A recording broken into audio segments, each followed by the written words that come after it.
আজকে বলো না কাজ আছে, কাজকে বলো আমার নামাজ আছে। নামাজকে বলো না কাজ আছে, কাজকে বলো আমার নামাজ আছে। নামাজ বিহীন কি জবাব দিবে তুমি খোদার কাছে? নামাজ ছাড়া কি আল্লাহর কাছে জবাব দিতে পারবেন? বিনা নামাজে যদি চলে যান।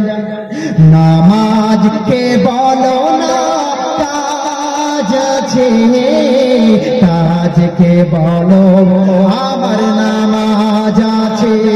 নামাজ বিহীন পরপারে কি জবাব দিবে তুমি খোদার কাছে? ফজর কাটে ঘুমের ঘরে, জহর কাটে কাজে।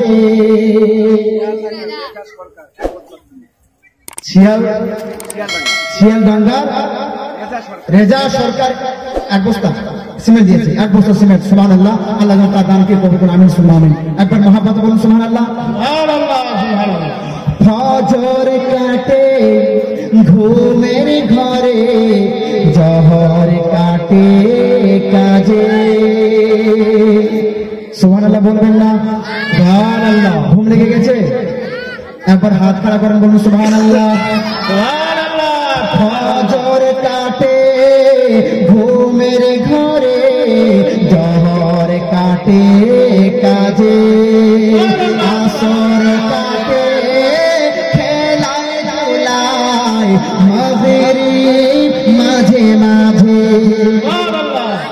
এই ছন্দগুলো কিন্তু একটু মিলিয়ে নেবেন, ছন্দগুলো একটা জীবনের সাথে মিলিয়ে নেবেন, সত্যি কিনা।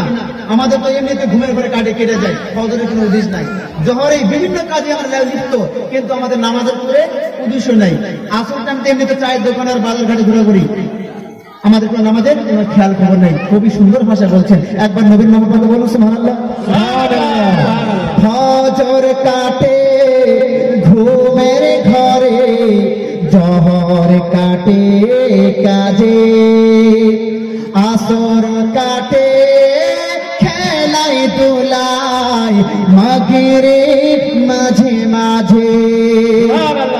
এশার সময় হয়ে গেলে, এশার সময় হয়ে গেলে, থাকো তুমি নিচে দুনিয়ার পিছে।